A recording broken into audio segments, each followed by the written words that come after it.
Hola, ¿cómo están? A 4 días de las elecciones en Estados Unidos crece sin lugar a dudas la expectativa. Pero ¿qué peso tienen estos comicios para el resto del mundo? Hoy vamos a analizar todos los escenarios. Reinaldo Taladrid nos acompaña en los estudios del Mapa. Bienvenidos.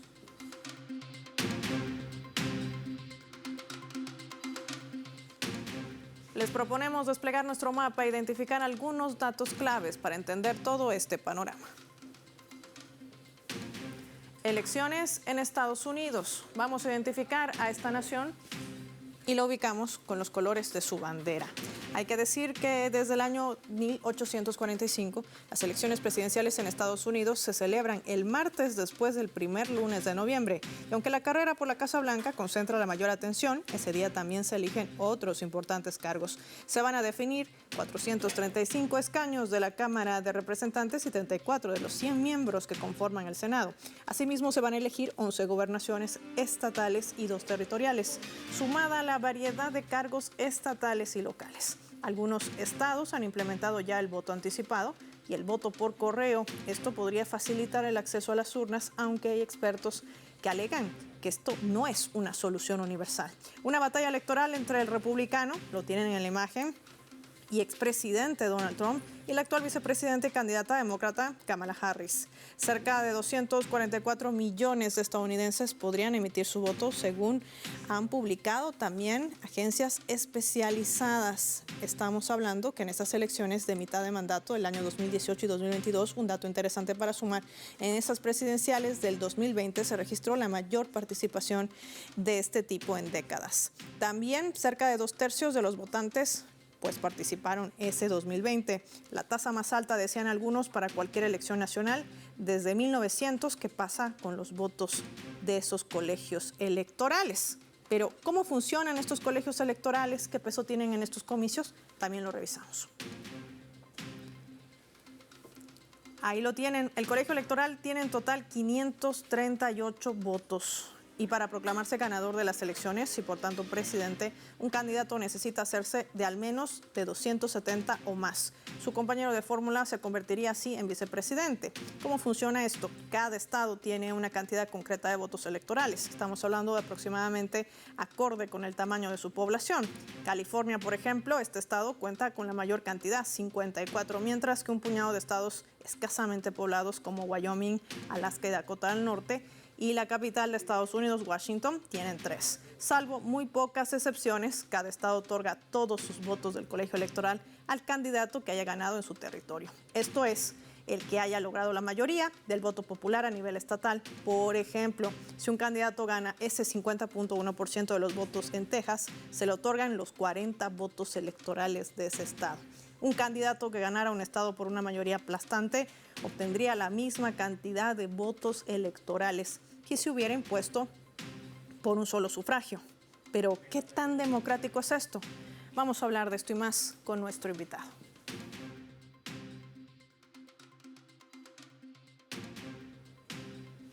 Nos acompaña en nuestros estudios. Qué placer tenerlo. Bienvenido al Mapa. Muchas gracias por invitarme. Bienvenido. Me gustaría un poquito conversar, me voy a acomodar un poco, aunque estamos en vivo, para poder conocer esto de las elecciones en Estados Unidos, que se convierte en un termómetro.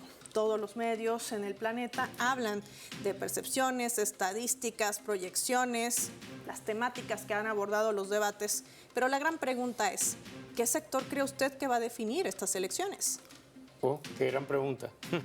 No creo que en esta nadie tenga una respuesta única para eso.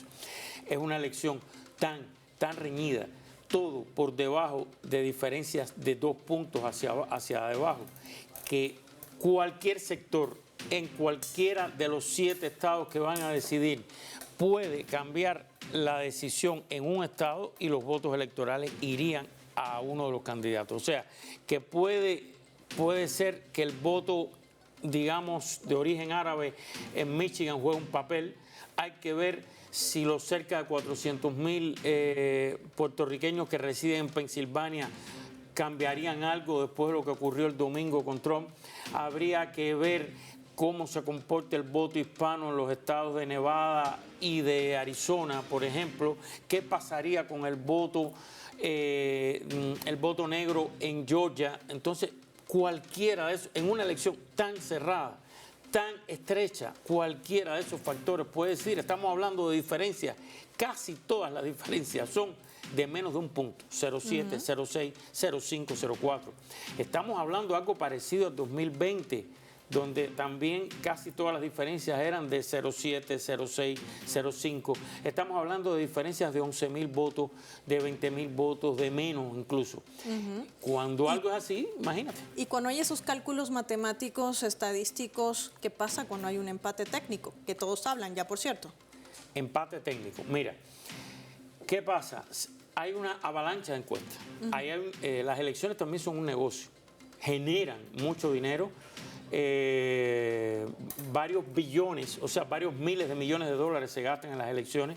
Las encuestadoras ganan dinero, hacer una encuesta hay que pagarla, cuesta, hay que mover gente. Las campañas también hacen encuestas que no son públicas y las manejan ellos.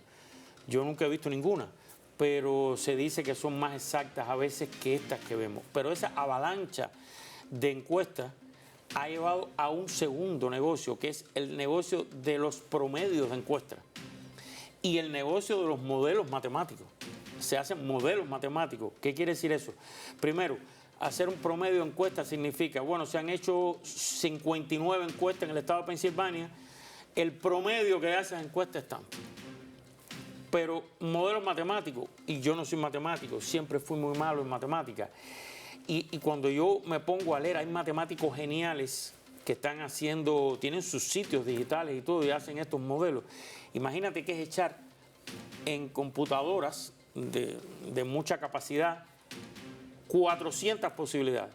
Y de esas 400 variantes, decir después que Kamala Harris ganó en 51% de las veces y Trump en 48 o 49. Pero es matemática. Y estamos hablando de seres humanos, de política, de temas sociales, humanos, y hay quien no es muy fanático a guiarse por las matemáticas. Solo te quiero decir algo. Sí. El margen de error en las últimas elecciones que han tenido los promedios, las encuestas, ha sido alto, por encima del 5%. O sea, que el resultado, se decía, este lugar la diferencia es 0,7, ¿verdad? Pero después el margen de error que dio la vida, la realidad fue de 5%, o sea, estaba 5% equivocada esas encuestas y esos márgenes de errores. Eso también hay que tenerlo en cuenta. ¿Cómo funciona el hecho de los colegios electorales? Por esta gran polémica que se ha trazado sobre todo con dos casos emblemáticos, la elección de George W. Bush y también la de Donald Trump, donde Hillary Clinton había obtenido más votos que Trump, pero finalmente terminó siendo Trump presidente en aquella gestión. ¿Qué peso tiene entonces el voto, en este caso, del electorado? Ese es un gran tema. Y yo creo que eso da para un programa, fíjate, si lo abordamos como hacen ustedes a fondo normalmente. A ver, el colegio electoral no es una institución que está radicada en un lugar y que existe, no. Son personas que se designan en cada estado, que van el 6 de enero, cuando se asaltó el Capitolio, estaba sesionando, se estaba ratificando el resultado de la elección. O sea, el voto de la gente sí decide, sí influye, lo que tiene una vía indirecta de solución. Si tú me permites, porque de esto apenas se habla, ¿de dónde salió el colegio electoral? El colegio electoral se crea cuando había 13 estados, cuando Arizona y Nevada eran parte de México y California, no pertenecían a Estados Unidos, por ejemplo. Ahí se creó el colegio electoral. El colegio electoral se crea en los orígenes de la nación, de la creación de la nación estadounidense, para tratar de equilibrar el sur, donde estaba el esclavismo fuerte, con el norte. Y el esclavismo tiene un papel en esto. ¿Por qué? Porque el norte tenía más población, los estados de Nueva York, Pensilvania, Massachusetts tenían más población que los del sur. Y siempre iba a haber un desbalance. Y entonces los representantes de los estados del sur querían más poder, querían más participación. Y se buscó una fórmula inédita, que es que se decidió que los esclavos, que no tenían derecho al voto, se consideraran, no me acuerdo ahora qué % de ciudadanos. ¿Qué quiere decir? Que si había tantos esclavos en el estado, es una cifra numérica, un cuarto de ciudadanos, algo así, se iban sumando para que tuvieran más población y más participación también. Y eso está en los orígenes del colegio electoral, ese tema. Después vino la guerra de secesión, se abolió la esclavitud, pero hubo otras leyes que limitaban el voto, aunque era legal, de los que habían sido esclavos, de los negros. Y el resumen llega hasta hoy. Se ha tratado de eliminar, se ha tratado de abolir y no hay quien pueda. Si tú le preguntas a alguien ¿por qué no se elimina? Mira, ¿sí? lo dijimos a la vez. ¿Por qué no se elimina? Yo se lo preguntaba a mucha gente. ¿Por qué no se elimina? Bien, ¿qué pasa con el colegio electoral? Como tú muy bien explicaste ahí, se hace el censo de población en Estados Unidos. Sí. Y de acuerdo al censo de población, a cada estado se le da un número de representantes en la Cámara. Entonces, California tiene 54, Texas tiene 40. Vamos a tomar esos dos estados. Eso cambia, cada vez que hay un censo puedes ganar o perder de acuerdo al nivel de población. Pero a la vez cada estado tiene 2 senadores para el concepto de Cámara Alta, que es que hay que todos tengan igualdad. Aunque tenga menos población, yo tengo 2 senadores, igual que tu estado, que tiene mucha población. Entonces, cuando tú sumas 435 representantes de la Cámara y 100 senadores, da 535. Pero a eso agrégale 3 votos electorales que se le dieron al Distrito de Columbia, o sea, donde está Washington, la capital, que es una vieja polémica, si se convierte en un estado o no. Y ahí entran muchos intereses. Y eso entonces podría inclinar la balanza. Si el Distrito de Columbia lo convierte en estado, va a ser demócrata. Tiene una amplia mayoría de población negra que generalmente vota demócrata. Pero los republicanos no quieren que pase, porque tendrían 2 senadores de más, tendrían representantes, por eso mismo. Entonces, 538, ese es el número del colegio electoral, 270 es la mayoría. ¿Qué pasa? Como bien tú explicaste, hay la elección en Florida, tú la mencionaste. ¿Por cuántos votos en el año 2000 George W. Bush le ganó a Albert Gore en Florida? 537 votos de diferencia. Sin embargo, los delegados de la Florida, vamos a suponer que son ahora cerca de 30, en aquel momento eran menos, vamos a suponer que fueran 25, no se reparten, sino van todos al que saque un voto nada más de diferencia. Y hay mucha gente que dice que eso es injusto, que no puede ser. Si tú sacaste el 60% de los votos de un estado, llévate el 60% de los delegados que tenga ese estado, o sea, de los electores, pero no te lleves el 100%. Entonces, ganas por un voto, te llevas todo. Imagina tú, la mitad de ese estado votó por un candidato que no saca un solo voto electoral en ese estado. Profesor Taladriz, ¿qué tan democrático es esto? Muchas personas en Estados Unidos, y yo siempre respeto el criterio de que es su país, su elección, sus decisiones, mucha gente consideran que no tienen nada democrático. Desde principios del siglo XX, mejor dicho, desde ya del siglo XIX, ha habido intentos en Estados Unidos de eliminar el colegio electoral, de poner una elección directa, como en casi todo el mundo o en muchos lugares del mundo, que se elige directamente por votación al que más sale el presidente, el que más votos saque. Eso ha fracasado. Después se trató de poner proporcionalidad en los estados. Fracasó. Sin embargo, Nebraska y Maine decidieron que uno de los electores, uno de los distritos que elige un elector en esos 2 estados, sí lo gane el que gane ese distrito. Entonces, se supone que hoy en Nebraska, Kamala Harris gana un voto electoral de ese distrito. Sin embargo, en Maine se supone que Trump, como van las encuestas, aunque se equivoquen, gane un voto electoral. Maine y Nebraska hicieron eso. Pero a la vez hay cerca de 12 estados, creo, que han adoptado la decisión que en sus estados el 100% de los votos electorales va al que gane la votación en el país, la votación popular. Pero esos 2 estados que adoptaron eso son estados donde siempre ganan los demócratas. Por tanto, no altera el equilibrio, no altera la balanza, esa decisión. Se dice que hay intereses partidistas, intereses de manipular y controlar mejor las elecciones, porque yo sé por dónde viene tu pregunta. Tú lo mencionaste, ya en 2 ocasiones, 2000 y 2016, el que menos votos saca es el que gana el colegio electoral. Sí. Claro, por la suma de estas cosas. Pero fíjate, puede haber un empate, que nadie habla de eso. Legalmente puede haber un empate de votación entre los 2 candidatos. Y entonces, la Constitución establece, la ley, que se va a la Cámara de Representantes, y la Cámara de Representantes actual es la que elige el presidente, donde hoy hay mayoría republicana. Y el vicepresidente se elige en el Senado, donde hay mayoría demócrata. Entonces, tú te imaginas lo que puede pasar. Sí. Y si la Cámara no se pone de acuerdo para elegir un presidente, porque hay republicanos que no comulgan mucho con Trump y puede ser que no voten por él. Entonces, es el vicepresidente que se elige en el Senado asume temporalmente hasta que la Cámara, tú te imaginas lo que significa la cantidad de mapas que tú tendrías que hacer de programa esperando que llegue una solución. Si eso pasa, no pasó, pero nadie espera que vuelva a pasar ahora. Entonces, el colegio electoral, ¿qué pasa? Se tienen los resultados en cada estado y se anuncian.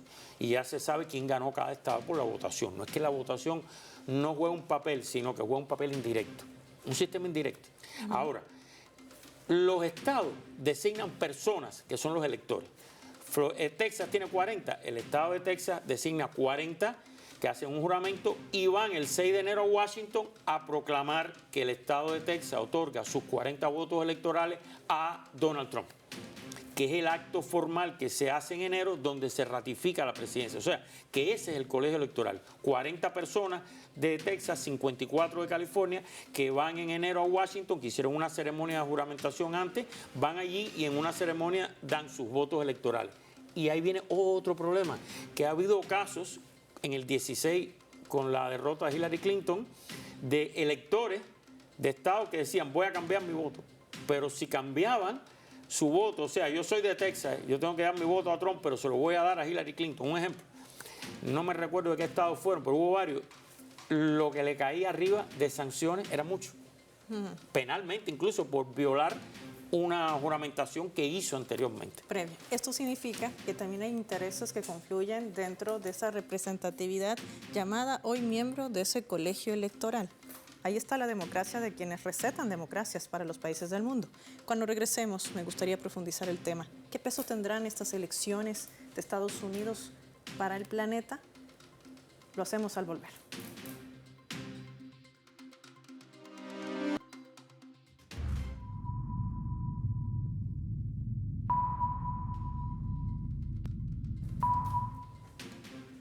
Vamos a sumar otro elemento también para el análisis a través de la fotografía. Ahí, dándose la mano, Donald Trump y Kamala Harris, los dos que se medirán cara a cara este 5 de noviembre.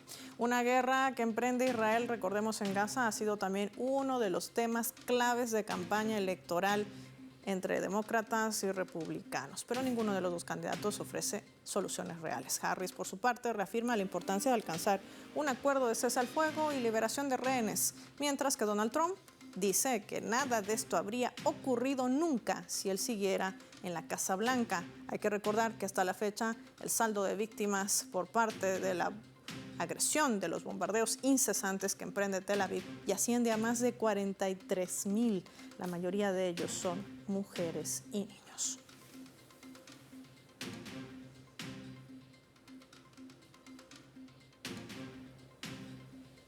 Profesor Taladrid, cuando hablamos de Gaza, un tema que se ha metido dentro de la campaña electoral, no es que no se haya hablado de Ucrania, pero ¿por qué Gaza? Por cierto, tú sabes que esa foto, él no saluda. Ella fue a darle la mano. Cruzó todo el escenario y como que se presentó, le dijo, yo me llamo Kamala Harris, mucho gusto. Y fue el origen de esa foto que posiblemente si ella no hubiera hecho eso, no se hubiera dado. Una curiosidad. ¿Qué pasa con los temas geopolíticos? En las elecciones de Estados Unidos, desde hace mucho tiempo, los temas llamados de política internacional, exteriores, tienen muy poco peso, realmente, a la hora de los electores decidir su voto. Economía, por ejemplo, en este año, economía, inmigración, frontera, el tema del aborto se ha convertido en un gran tema, los temas sociales de salud, de educación, de violencia, etcétera, de la sociedad, esos temas siempre ocupan los 4 o 5 primeros lugares. Es raro, muy raro, que un tema internacional de geopolítica sea un tema grande de campaña, lo que no quiere decir que cuando un candidato llega a un lugar donde hay una comunidad de determinado origen nacional, hable de temas internacionales. Pero le está hablando a posibles votantes, no quiere decir que sea un gran tema nacional. Este año, para sorpresa de algunos especialistas, el tema de Gaza se ha convertido en un tema de la campaña. Hacía rato que esto no pasaba, rato. Y te estoy hablando de bastantes años que un tema internacional no era un tema grande en la campaña. Se ha convertido en un tema, en esto yo creo, y hay distintas opiniones de los expertos, tienen que ver varios factores. Primero lo que tú describiste, que es lo primero, lo que está ocurriendo ahí es lo más importante, ¿no? Lo que tú acabas de describir. Pero también tiene que ver con el voto joven, que es un voto que nadie sabe qué va a pasar este año. Si se va a quedar en su casa mucha gente que votó en el 20 contra Trump. ¿Estamos hablando de qué, profesor, para precisar? ¿De gente joven indecisos que o sí, abstención? No, gente joven que sí le interesa el tema de Gaza y que sí está molesta con lo que está viendo y con la actitud del gobierno de Estados Unidos hacia lo que está ocurriendo en Gaza. Sobre todo, gente joven que han capitaneado las manifestaciones en las universidades y todo eso. Lo mezclé porque el voto joven es una incógnita en esta elección, pero muchos de esos jóvenes son los que han convertido el tema de Gaza en un tema de la campaña, que ha obligado a las dos partes a pronunciarse, que ha salido en los debates presidenciales el tema de Gaza. Mira, tú citaste lo que dice Trump. De cualquier cosa Trump va a decir que él tiene el mejor plan, que con él todo va a ser perfecto o que con él nunca hubiera ocurrido. Eso lo va a decir de cualquier cosa. Él por ejemplo, hablando de temas internacionales, aunque sea un tema doméstico, de Puerto Rico, después de lo que ocurrió con el humorista de chiste en el Madison Square Garden el domingo, se apareció en un camión de basura, de recogida de como dijeron que Puerto Rico era una isla de basura, se apareció vestido de recogedor de basura, Trump, en un camión de recogida de basura y desde el camión le dio la conferencia de prensa a todos los medios. Ese es Trump. Y allí dijo, como mismo dijo que con él no hubiera ocurrido ninguna guerra en el Medio Oriente ni en Ucrania, como él lo asegura, ahí mismo dijo que él es el presidente que más ha hecho por Puerto Rico. Lo dice, lo asegura, y si tú le preguntas, ¿me puede enumerar lo que usted ha hecho? Que nadie se lo preguntó, porque eso lleva lo que se llama en periodismo una contrapregunta. Señor presidente, ¿me puede enumerar las cosas que usted hizo por Puerto Rico? Aparte de tirar el papel higiénico famoso aquel, más allá de eso. Y estoy seguro que le hubiera costado trabajo responder. Entonces, lo asegura y ya. Conmigo no hubiera ocurrido nada en el Medio Oriente. Es una aseveración de campaña que no la respaldan los hechos, ni análisis serio, ni dominio del tema. Yo resolveré esto rápidamente, pero cuando le habla al voto de origen judío, que es importante, por ejemplo, en Pensilvania, hay un voto importante de origen judío, si les dice que el Estado de Israel está en peligro si gana Kamala Harris, y que él va a salvar el Estado de Israel y todo por Israel. Pero a eso tienes que darle otro componente. En el estado de Michigan, uno de los 7 estados que va a decidir la elección, está concentrada la mayor cantidad de población estadounidense que vota de origen árabe. Y es en uno de los 7 estados. Y eso ha convertido ese tema en clave en ese estado de Michigan. Y ahí sobre todo le ha caído ese tema a Kamala Harris. ¿Por qué? Porque ella defiende que si solución de los 2 estados y un cese al fuego, correcto. Pero los jóvenes que han protestado, esa población de origen árabe, lo que le están reclamando no más bombas ni armas para el genocidio que está ocurriendo. Sí, y no más financiamiento de Israel a las universidades para camuflar supuestas inversiones de investigación. Y con esto quiero pasar ya al último escenario, no tenemos mucho tiempo, que nos demuestra también que la política de Estados Unidos es permeable, no como nos han hecho creer también a través de grandes medios hegemónicos. Vamos a revisar nuestra leyenda.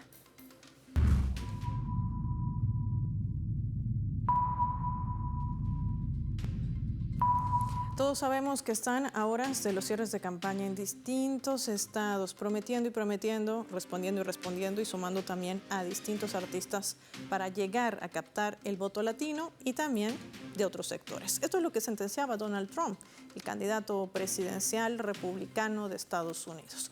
Pensilvania está haciendo trampa y está siendo descubierta a niveles de gran escala que rara vez se han visto antes. Denuncian las trampas a las autoridades, las fuerzas del orden deben actuar ahora. Esto lo dijo ayer en un meeting el republicano Donald Trump. Profesor Reinaldo Taladriz, ¿por qué revivir nuevamente este fantasma del fraude que generó en la toma del Capitolio, que generó en tanta situación para un Estados Unidos y que puso quizás también en un quiebre a la política? ¿Qué busca Trump? Yo no creo que va a revivir, yo creo que va a sobrepasar lo del 2020. Se está preparando ya, está preparada ya una batalla campal más allá del resultado. Los republicanos van inmediatamente a cantar victoria. El mismo martes ellos van a cantar victoria en los 7 estados, posiblemente. Ganamos, ya, ganamos en los 7 estados. Inmediatamente están listos ejércitos de abogados para comenzar a poner demandas contra lo que cada estado decida, cosa que ya ensayaron bastante en el 20. Pero a eso súmale la violencia. Ha aumentado el nivel de violencia política, de intercambio. Ya se lanzó un aviso y se quemaron varios colegios donde había voto anticipado. No de muchas boletas, pero quizás fue un balón de ensayo a ver qué pasaba o qué reacción. Quién sabe lo que pasó. No sabemos lo que está pasando realmente.